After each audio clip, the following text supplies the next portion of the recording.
La commune est l'échelon territorial préféré des Français. Que l'on habite un village, une ville, une campagne, une station balnéaire, une vallée, un quartier chic ou populaire, on habite une commune. Et surtout, on y vit. Pour qu'une commune soit vivante et accueillante, il faut qu'elle propose des services à ses habitants.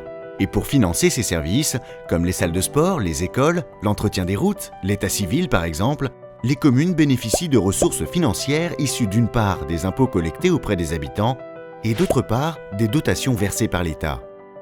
Ces dotations ont progressé au fur et à mesure des missions que l'État confiait aux communes. Jusqu'à présent, l'équilibre entre ces transferts de responsabilités et leur financement par l'État était à peu près respecté. Depuis 2 ans, l'État impose de nouvelles charges, mais diminue parallèlement les moyens des communes. C'est le cas avec la réforme des rythmes scolaires de 2013 qui a engendré pour la plupart des communes des dépenses supplémentaires importantes avec la nécessité de recruter du personnel pour encadrer les temps d'activité périscolaire. Malheureusement, le subventionnement associé n'est pas à la hauteur des charges créées.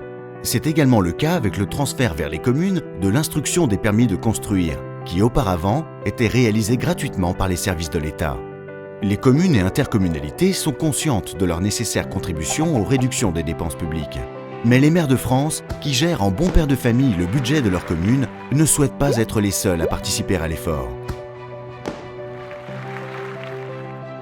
La baisse des dotations de l'État vers les collectivités locales, annoncée jusqu'en 2017, est difficile à assumer telle qu'envisagée pour la majorité des communes de France. Faut-il en arriver à des situations extrêmes en réduisant le nombre de piscines, de centres de loisirs, d'écoles, de restaurants scolaires, parce que l'on ne pourra plus assumer l'entretien ou les salaires des employés?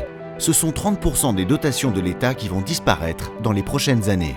Si l'État ne revoit pas son projet, en échelonnant à plus long terme la réduction de ces dotations et en trouvant des solutions, les communes n'auront pas d'autre choix que d'augmenter considérablement leurs taux d'impôts locaux ou diminuer fortement leurs services. C'est impossible. L'Association des maires dénonce cet état de fait. Elle est d'accord pour inviter les communes et les intercommunalités à poursuivre les efforts, mais souhaite une collaboration réaliste avec l'État, afin d'éviter aux communes, aux intercommunalités de France et aux habitants d'être les victimes d'un changement radical qui s'annonce dès maintenant.